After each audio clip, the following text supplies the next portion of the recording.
Hello, DangerDan here, and I want to remind you of something. A promise is a promise. So some kid came along, read one of my book reviews and said, dude, you ought to do a video book review on the YouTube. And I said, sure, why not?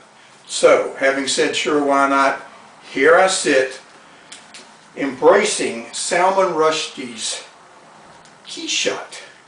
Now Quichotte, he tells you right off the bat different pronunciations, and I don't even have to look for it, but right there it is. Quichotte is like a French pronunciation of Quixote. So now you understand that this is a book about a quest. As a matter of fact, it's a book about a couple of quests. You got Salman Rushdie, who would describe himself as a brown-skinned Indian, writing about an author who happens to be a brown-skinned Indian, who is writing a book about Quichotte, who happens to be a brown-skinned Indian. And let's do the disclaimer here and get it over with. I happen to be a big fan of Salman Rushdie. When I write or respond to the question, who's your favorite author? Guess who? Salman Rushdie. Alright, now, I'm sure at this point you want to know, are there mastodons in this book? Yes. But you shouldn't be asking this question, are they the mastodons that wear green suits and walk on their hind legs, or are they regular old school mastodons? I don't want to spoil anything, but they're both, okay? And it turns out they don't like each other, but they are unified in this. They really detest people, don't like the people. You probably want to know, is there an Italian fairy cricket?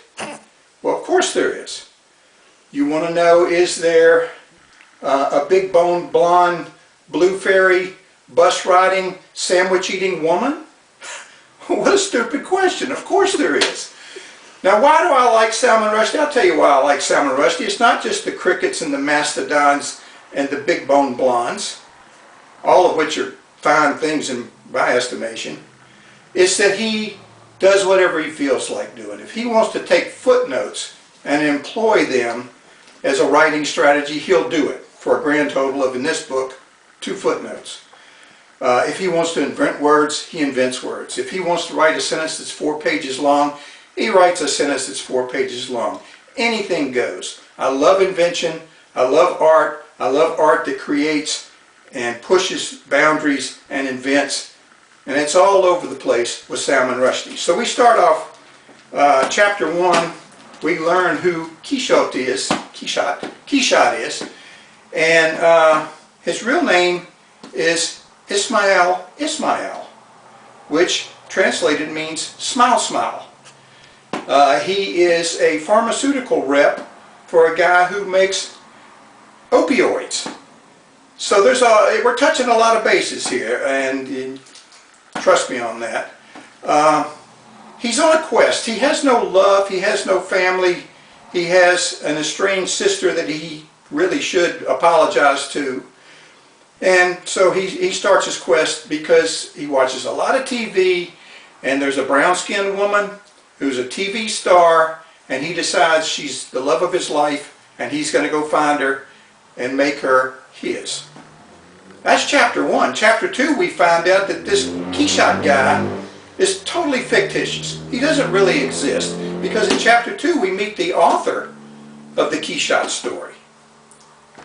He has a lot of things in common with his character Quichotte. He has a sister he needs to apologize to. He has family issues. He needs to resolve issues with a son and with a sister. So that's all getting tangled together, and for all I know, Salman Rushdie has all of these things too. Who knows? It all gets tangled together. And I read you a bunch, but have you ever heard me read? You wouldn't like it, but I'm going to read you a little just to give you a taste in case you don't know Rushdie being Rushdie. We'll start with, like, I don't know, the first sentence. There once lived, at a series of temporary addresses across the United States of America, a traveling man of Indian origin, advancing years, and retreating mental powers who, on account of his love for mindless television, has spent far too much of his life in the yellow light of tawdry motel rooms watching an excess of it, and had suffered a peculiar form of brain damage as a result. I'd love to read you the second sentence, but it's like a page long, and I'd probably screw it up before I got through it. That's Salman Rushdie being Salman Rushdie. Now, he is clearly disturbed by the state of affairs throughout the world today, particularly in America, particularly in England, the newfound racism, and that sneaks into the book. A lot of political issues sneak into the book, and I'm all good with that because I agree with him. And, you know, it's the kind of thing this Dan here likes to read. So, there you go, fans. Salman Rushdie, Quichotte. Danny likes it. A promise kept. See you around, kids. I got to take this back to the library.